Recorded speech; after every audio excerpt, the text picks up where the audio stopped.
We have to be about our Father's business and show this world that God's love never fails. His love never fails, and we have to be the hands. We have to be the feet. How can you pray for me, but you're not willing to come and walk alongside me?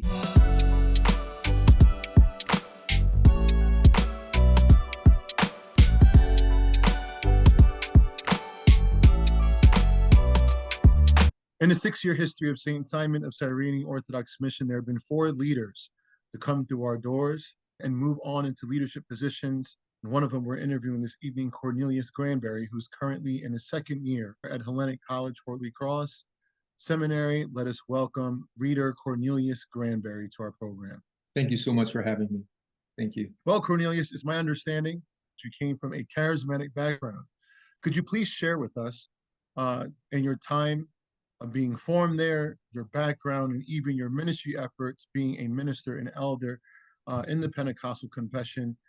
What from that experience have you brought with you into your faith and life as an Orthodox Christian today in seminary? So I guess I would start with what first brought me into the Orthodox Church. A dear father of mine, Archimandrite Anastasio Scaraballo, would say, to keep it short, it was Christ. But I would say that my journey began before I really knew it had begun. That was back in 2003, I believe, when you and I at the church, we were attending Father Samuel. That's We correct. were a non-canonical Orthodox bishop, and we heard him speak on several occasions, and that first piqued my interest into what the Orthodox Church truly was. So I attended a evangelical seminary, Liberty. There I got my Master of Divinity with a concentration in Evangelism and Church Planting. Prior to that, I grew up in a Baptist church, in a non-denominational Pentecostal style church. Going to this seminary, we had to write reports such as, can you use an Oreo cookie and milk to do communion? And I'm thinking, is this really the church? Is this really what the ancient church believed and how they were and how they lived life? And so at the time, I was at a church where I attended in Lynchburg, Virginia, and the pastor there, he was speaking and he said, I want you to strip away all of that you know and begin to read and learn the church for yourself. Simultaneously, during that time, he was asking me to put together a curriculum for discipleship. And so I said, I'm going to go back to your early church and just see. And man, from that point, it was a wrap. I really tried to just stick to the curriculum, but it was hard to, it's hard to have truth in your face and you just ignore it like it's not even there. And so it got to the point to where I couldn't even get around it. As time went on, I began to kind of research a little bit and see what the Orthodox Church was really about. So as time went on, I began my CPE, which is Clinical Pastoral Education. And I began my residency at Penn Medicine. And during this time, I'm visiting patients, and I'm visiting patients that are about to die, having end-of-life conversations with them. And I began to compare Christianity, what it looks like today, to what these individuals are going through. And nothing that I was experiencing in the Pentecostal church aligned itself up with what I was seeing within the patients that were preparing for their deaths. On one side, you had a patient who was thanking God, praise God, I'm going to see God, I'm going to see my King. And then you had on the other side, a patient saying, I've been atheist my whole life. Is there a such thing as life after death? I've had other experiences where a woman has had a stomach aneurysm and they have given her 6 hours to live, and having those conversations of, I'm going to be dead. in 7 hours. Like, what is in store for me? And so through that time, I say all of that to say that through that time, I was going home and I began to wake up in the middle of the night and I just couldn't sleep. I'm looking at YouTube, I'm reading, I'm just searching. It was during those moments that I just really began to ask God, because after all, I just finished my MDiv. I was ordained. My goal was to go back into the military to be a chaplain and finish out my time in. And I was like, but if I do this, what does life look like for me? Um, but it was from that point on, it's as if I was hearing this voice to come into the church. I didn't really know what that voice was until I was baptized and chrismated. And I knew at that point in time that it was the voice of the Orthodox Church. It was the voice that was calling me in to come home to her. I knew that voice that I couldn't keep running from, because to do so would be running from the thing that I believe now that has allowed me to know what it is to carry my cross. There are many pastors that are looking at the Orthodox Church, but they're scared to come in because of what they're going to lose. And for them, that's a scary feeling. But it got to the point to where I just couldn't go back.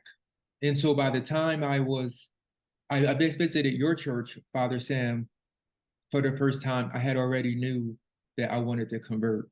At one point, Father Samuel, when we were first coming, my son and I, we came to your church, and my son was 15 at the time.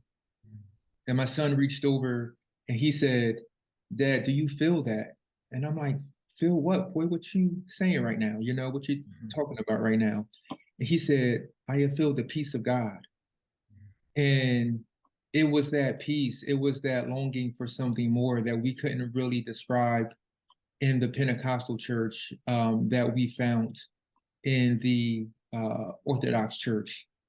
I just knew that the illness of my soul and all that I was going through, that the cure was in the Orthodox Church. And I knew that the treatment, the praying, the fasting, the life of the saints, all of these things is what I needed to carry my cross. It was what I needed to help others. It was long, over 17 years. And I know Father Samuel, during some times, used to send me stuff when we used to debate sometime on Facebook. And he would get on my nerves, man.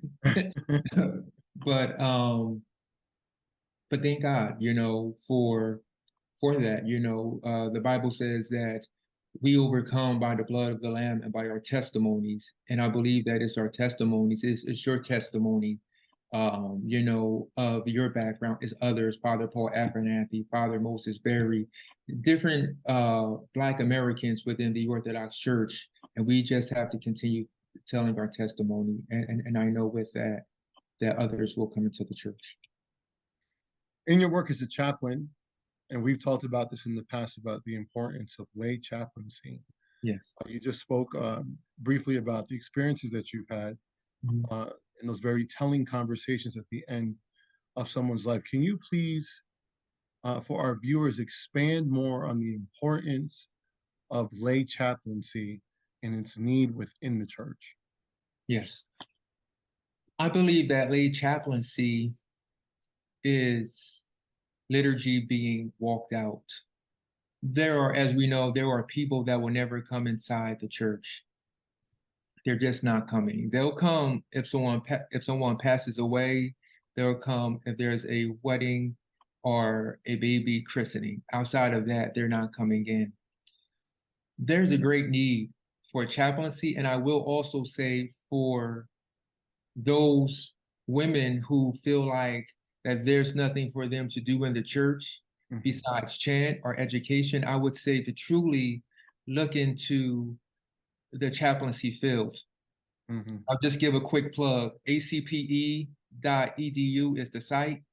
You can go there. You need your bachelor's, you need a master's. After that, you'll do a internship and then a residency. During that time, they'll prepare you, and it's nothing like it to be there for individuals to hold their hand while they're passing away, to be that voice for the voiceless, to advocate, to know that you're there for the staff, you're there for the patients, you're there for their families. And it's such a beautiful experience. I don't have a church, of course, but so many people have told me, hey, Doc, because everything is Doc. Hey, Doc, what a church you go to? Or, hey, sir, what church would you go to? I would love to come to your church. And I just think that that's a way for us truly to reach out into the community.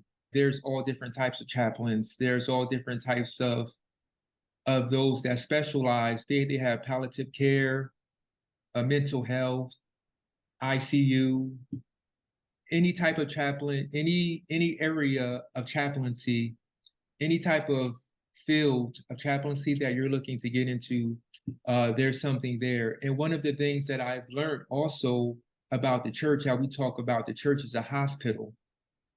And sometimes we go to codes and just seeing how you have someone from respiratory, you have someone, you have the doctors, you have the chaplains, you have the security guards, and it's all of these people to come and provide care. And I take a lot of that and I implement it to what it looks like to be in the church, because after all, once again, the church is a hospital. And so I think that chaplaincy will allow lay chaplains to see how the church is supposed to function and how it's supposed to flow. So I greatly encourage chaplains, women chaplains. I'm hoping and praying for the day when the Orthodox Church will have women chaplains in the military, knowing that they cannot provide the Eucharist, of course, but being able to be there to walk alongside of and to journey with other individuals and women, especially in the military right now. There's a lot of rapes and a lot of a sexual harassment and different things taking place to where women don't feel comfortable with talking with the man. So maybe, that woman being there, they'll be able to open up and they'll be able to see the true faith that will allow them to be resilient through this tumultuous time that they're going through. Cornelius, could please expand on that beyond your experience of being a lay chaplain, even to the needs and the desires of lay preaching? Of course, we saw this in our former confession, being non-denominational, with that charismatic slant. Where do you see from that experience it can come into our missional effort in the mission to the African diaspora here in the Americas and the Caribbean and West Indies? We're actually coming up on the anniversary of the ordination of Father Raphael Morgan. It's going to be 116 years since the birth of this missional effort. So with that being said, where do you see today where we can take the tangible experience from our former confession, from the 7 traditional Black confessions that were developed here in America? What from that experience could we bring in this missional effort for the church and expand on how we see ministry and to reach this community of people? I can remember being a young child and having all night prayer services. I can remember revivals, being in church 6, 7 hours long. And it was just the norm. There has been many ethnic communities who have gone through their suffering. One of the things that I could say personally is that the Black Americans know what it means to suffer. This is why we have had the experience to know what we call to tarry. Tarrying for us meant staying at a church all night long. It meant all night prayer. It meant revivals. It meant us being at the altar and we thinking that we're done, but the mother saying, get back down because you're not done yet. There's just something that you haven't got just yet. And it was something that the mothers knew. One of the things that I'm going through right now, I'm a part of a nonprofit health center in Camden, New Jersey. And with this nonprofit health center, one of the things that we're experiencing right now is first we were experiencing individuals who were taking laced weed, laced marijuana with formaldehyde, and they were jumping off the roof thinking that they could fly. We have so many traumatic experiences taking place. For Christmas, my son and I, we went and we gave out gifts, and we went up to one of the rooms there, one of the apartments there, and we asked the young lady, we said, "What is it that you want for Christmas?" And she said, "I just want to be loved." Another example, and I'm going somewhere with this. Another example is just this past week, we had a 21-year-old who was shot and he was killed. So I'm thinking all of these things. How does the Orthodox Church, what is the Orthodox Church answer to this suffering? What is the Orthodox Church answer to this trauma that they are facing? One of the things that the Orthodox Church has is the life of the saints.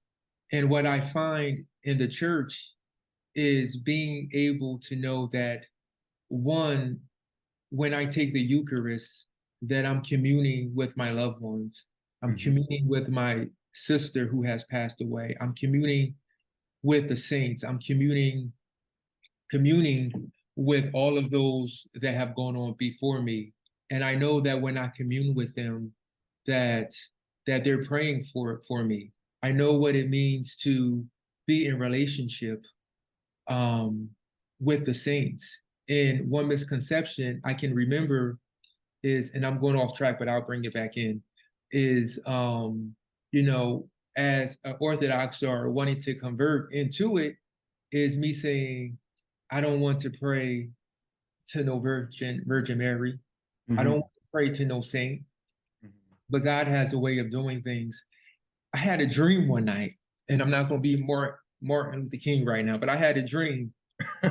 In this dream, I was walking alongside this river, if you will, and it was a bunch of guys in black, and they had their rods, and it was weird because I didn't know what Orthodoxy truly was, and I just knew, okay, these guys were in black, and they were saying, "I want to take you somewhere. I want to take you somewhere." I was like, "Where are y'all taking me right now?" And they were saying that I want you to meet someone. Mind you, this is a dream, but it felt so real.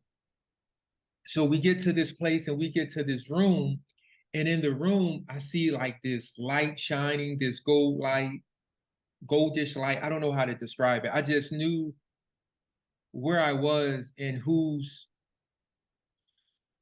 presence I was in. And so I knew it was the Theotokos. So I'm like, man, like words can't even describe. So I just began to pray. And as I began to pray, she began to pray with me. And it was like we were reading from the same page, like line for line, word for word, everything.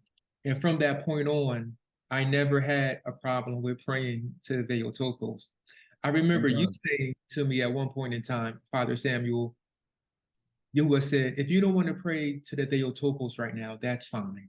You don't have to. I think you kind of knew if I kept going this track, that down the road, that it was bound to take place. Absolutely. You can only go but so far to be like, man. And then to know, one of the things that I said as well when I walked in the church, I was like, why is the Theotokos so big? Like as soon as you walk in, it's just like bow, and then Christ is in her womb. And not realizing later on, just as the Theotokos carry Christ, we are to carry Christ as well. And so and as I learned, and I'm here at Holy Cross, everything is just like bow, bow, bow, bow, bow. And I was like, it all makes sense.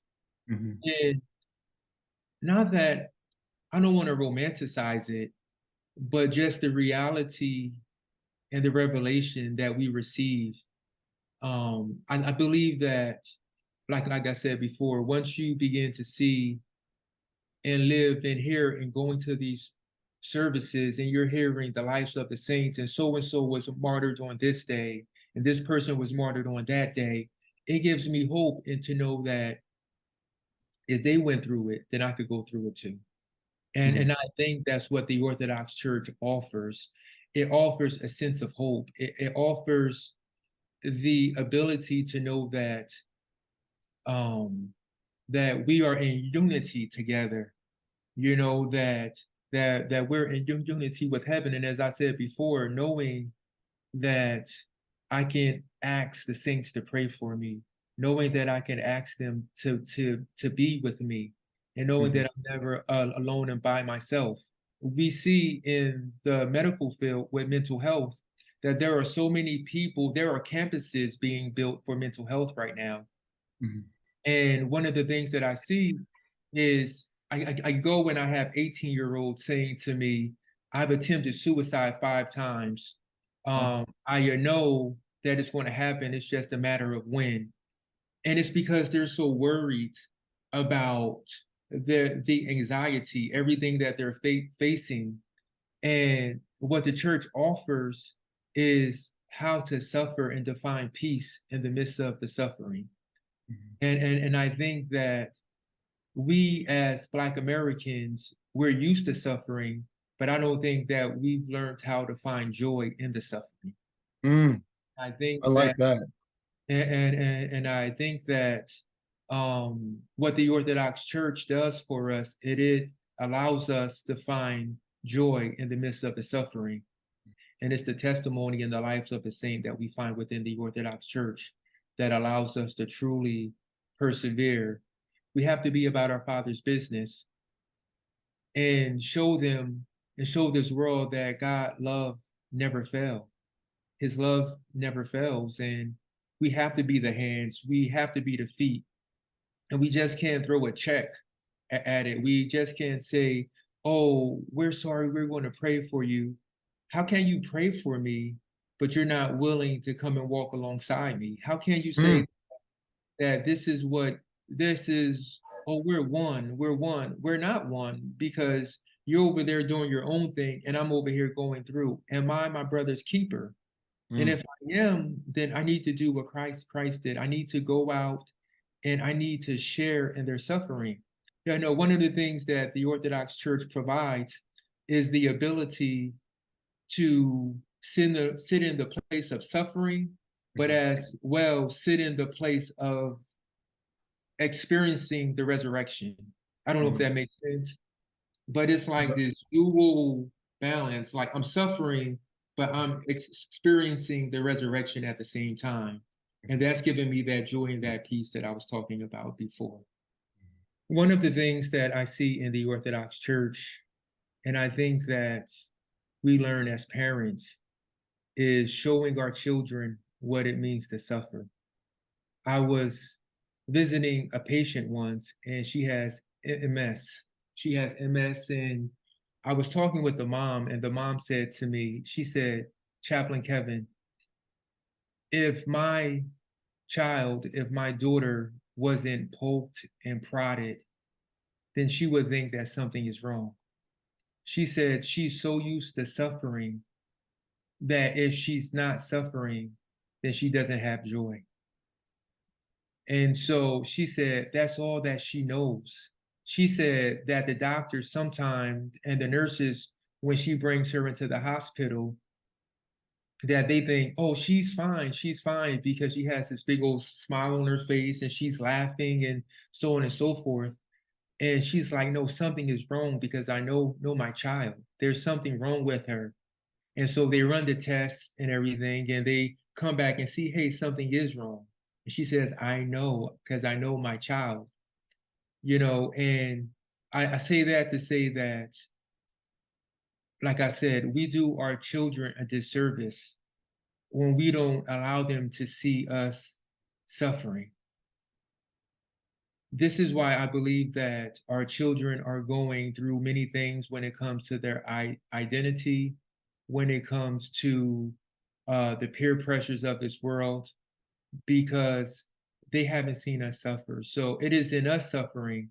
You'll remember the old commercial back in 1980, whatever, where the father walks in on a child doing drugs, and the father says, where did you learn how to do this? And the child said, I learned it from watching you. And so it's that same thing. Our children are watching us. I remember before my son even began to know how to talk, he was seeing things. And then later on, when he learned how to talk, he would say, yeah, Dad, I remember this, this, and this, and this. And I was like, how you remember that? You were so young. He was just like, I couldn't talk, but I saw it. And I was learning even from that point. And so I say that to say, don't be so scared to let your children see the things that you go through, because it's through that they'll learn themselves how to persevere and how to get through those trials and that peer pressure that they're even going through now when they're away in college, as they're in high school, as they'll face. And if they see you going to do the prayers, if they're going to see you going to the services, um, taking um, taking part in the feast days, fasting Wednesdays and Fridays, and they see you doing this, then now they know how to respond when things come into their heart, even those things that they may not want to share with you, but they're doing it because they're saying to themselves, hey, I remember my mom suffered, or my dad suffered, or they were going through some very hard times in their life. And this is what they did to help them get through. No, thank you so much, Cornelius. Your answer actually segues into our final question. It was the ecumenical patriarchate that began this missional effort 116 years ago. And even with its renewed interest, it is now, throughout those 116 years, sustained this missional presence towards the African diaspora here in America, the West Indies, and the Caribbean. You've been in the church now for a few years now, a seminarian now for 2 years. In the place that we're in today, I know personally you were attracted to the church for your personal reasons and where you were in your life at that time and the experience that you've had. Uh, Now, being tradition as a layman and now being tradition as a potential deacon and priest, what can we do as a community in the church to further the interest of missionizing our community? First, we must understand that if we aren't seeking community, then we're seeking chaos. Mm. I believe that we must get out of our own way. I believe that we either are going to be about our Father's business or we're not. Mhm. I believe that we must be walking billboards. I Mhm. believe that there's no reason why, as a mission, and this goes beyond this is for Blacks, Greeks, Antiochians, Mhm. which I don't even, it is my opinion that there shouldn't be any so-and-so saint playing Greek Orthodox Church, Saint Antiochian, Saint whoever, OCA. Mhm. I believe that we do a disservice, because I know that when I was in Orthodox and I saw a Greek Orthodox church, I would say, oh, that's for the Greeks, or hey, that's for the Antiochians. I believe that there is a place for us just to be a unified front that supersedes and that goes beyond jurisdiction. I believe that as lay members and as priests, when we are going into a community, that we must walk up and down the streets as I do in a hospital. I go on these prayer walks. There's no reason why the mayor doesn't know who we are, the superintendent of the school system, the principals. We need to be in the police chief. Everybody needs to know in a community who we are and what we represent. As I said before, we have to be walking billboards. And I think that as we begin to go further into the Black community, to the Latino community, that people don't, as my old pastor used to say, people don't care how much you know until they know how much you care. We have to Mm. be willing to journey aside them. We can't say, oh yeah, that's so sad. Sorry what they're going through. I believe that priests and lay people, if you have a church and it's not taking place, go there in a funeral home, sit in the back, and just show your support for them. Let them know that you're praying for them. Let them know that you're there. You know, think outside the box. There has to be creative ways. Go and coach sports. There's after school programs. Just get involved. Just get involved. This has to be a relational thing. Just thinking that this is something that we can just do just here and there, because one thing about the Black community is that we're not going to trust you from the rip, because we have been hurt by so many, we have been lied to by so many. So you're saying that you're going to come in and do this for Blacks? We're like, yeah, right. And it's going to take time to build that trust. So don't think that you're coming into a Black community and we're just going to we're just going to trust you from the beginning, because we're not. You don't even want to learn our culture. So what makes you think that we're going to trust you? You know, like because we're going to think you're just coming in because you have some ulterior motive. So it's going to take time. And to say that it's going to be a week, to say that it's going to be a month, is not the case. It may take a year. We look at saints all across America, a Saint Innocent. We look at these different saints that actually have gone across the world wanting to plant missions. And one of the first things that they had to do is that they had to learn the language, and they had to learn the culture. They have to learn the history. And if we aren't willing to do that, then nothing will take place. Nothing will take place at all. We have to, one of the things that I read just recently in a parish administration class that I took is the amount of people, the amount of youth that leave the church when they leave for college.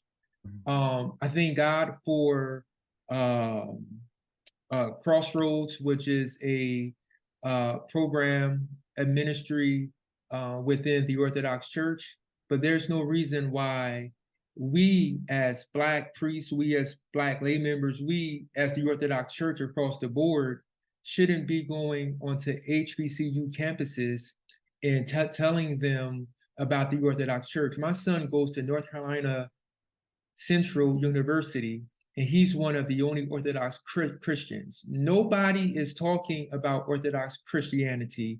The Muslims know how to do it. The Fruit of Islam know how to go into jails and prisons and turn men around. But what is it about the Orthodox Church where it just seems like we just don't care? We just don't care about our Father's business. We don't care about showing them that His love never fails.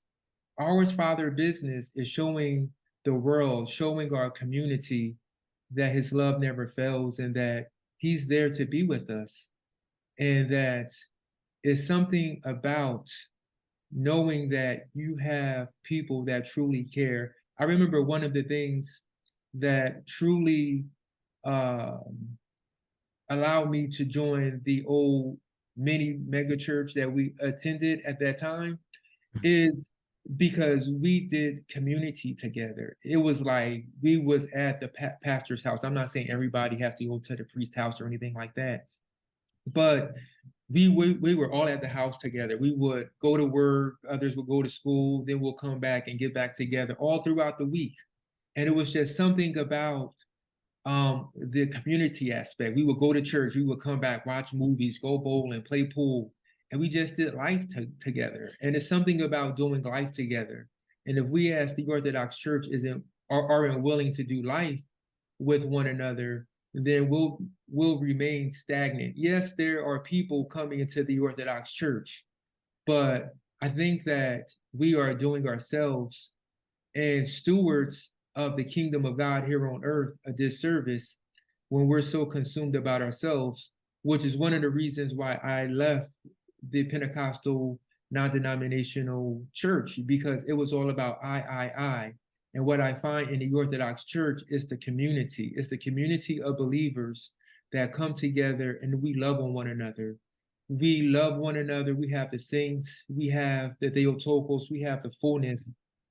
And I believe that one of the things that I'm so looking forward to one day, hopefully, is that here at Hellenic Holy Cross, that they will have not just the ability to teach Greek, but to teach Mandarin, to teach Spanish, to teach Hindi and other languages, because we have to learn these languages because the Indian population, the Black population, we're growing, and other populations are growing. So we need to know how to really missionalize. But if we don't know the language, then we are doing the missional efforts in the United States a big disservice. Thank you so much, Cornelius. You gave some very strong and poignant answers to these questions, and even for our viewers to really examine ourselves and where this missional effort is today. God bless you and thank you.